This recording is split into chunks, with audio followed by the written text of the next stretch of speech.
प्राणायामात् पुष्टिर्गात्रस्य बुद्धिस्तेजो यज्ञो बलम प्रवर्धन्ते मनुष्यस्य तस्मात् प्राणायामम् आचरेत। अर्थात प्राणायाम करने से मनुष्य का शरीर हृष्टपुष्ट होता है, बुद्धि सूक्ष्म ग्राहिणी एवं कुशाग्र बन जाती है, मनुष्य के तेज लिए मनुष्य यश और बल की निरंतर वृद्धि होती है।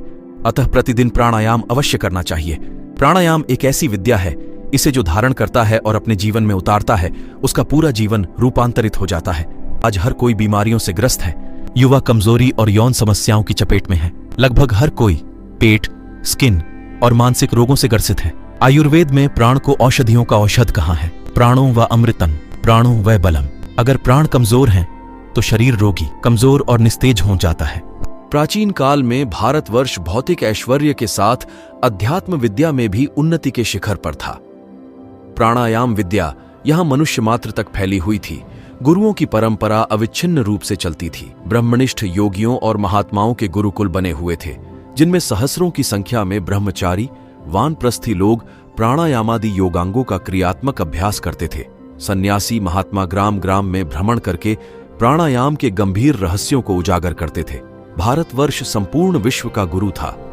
प्राणायाम विद्या के कारण सभी क्षेत्रों में तेजस्विता को एक छत्र साम्राज्य था।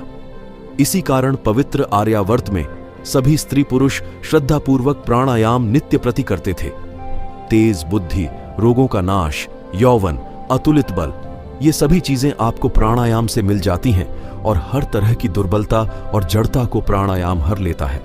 हम यहाँ सीरीज में पहले नाड़ी शोधन पर प्राणायाम पर चर्चा करेंगे, जो कि बहुत से प्रकार के होते हैं। उसके बाद 4 वैदिक प्राणायाम, जो आपको सभी शारीरिक संपदा के साथ साथ आध्यात्मिक शक्तियां भी प्रदान करेंगे।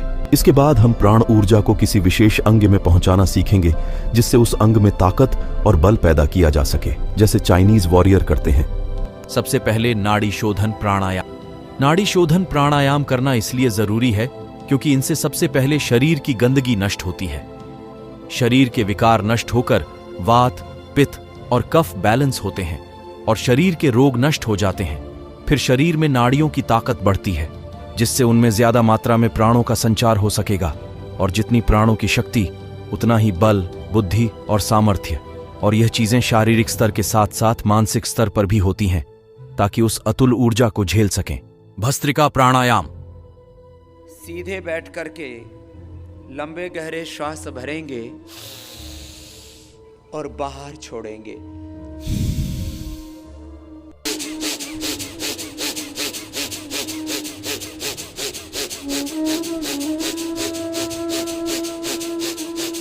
भस्त्रिका प्राणायाम से जठराग्नि प्रदीप्त होती है, कफ का विकार नष्ट होता है, नाक और छाती की व्याधि दूर होती है, दमाक्षय आदि रोग दूर होते हैं, कुंडलिनी जागृत होती है, शरीर को गर्मी मिलती है, नाड़ियां शुद्ध होती हैं।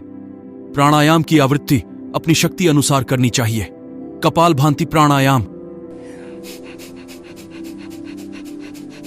तीव्र गति, जो पूरी तरह से योगी हैं, निरोगी हैं, उनके लिए। मध्यम गति सबके लिए। कपालभाति डाइजेस्टिव सिस्टम को मजबूत बनाकर गैस, एसिडिटी, कब्ज जैसी समस्याओं में भी राहत देता है। कपालभाति प्राणायाम फेफड़ों, स्प्लीन, लीवर, पैनक्रियास के साथ साथ दिल के कार्य में सुधार करता है।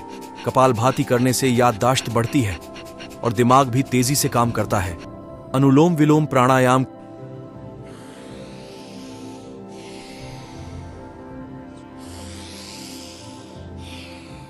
लंबा लेना, लंबा छोड़ना। हाथ ऐसे करने से दुख जाता है, तो हाथ ऐसे रखो। प्राणायाम के अभ्यास से रक्त की शुद्धि होती है। शुद्ध रक्त हृदय के माध्यम से शरीर के सभी अंगों तक पहुंच जाता है और उन्हें पोषण प्रदान करता है। फेफड़ों की कार्यक्षमता बढ़ती है और प्राण शक्ति का स्तर बढ़ता है। यह नाड़ी शोधन प्राणायाम केवल श्वसन क्रिया मात्र है। इससे शुद्धि और आधार बनता है, जिसे असली वैदिक प्राणायाम की तैयारी हो सके। लेकिन यह करने बहुत जरूरी है। पहले सप्ताह केवल 10-15 मिनट शोधन प्राणायाम ही करें और सात्विक रहे, जिससे गंदगी और विकार नष्ट हो जाए और फिर असली प्राणायाम शुरू किया जा सके।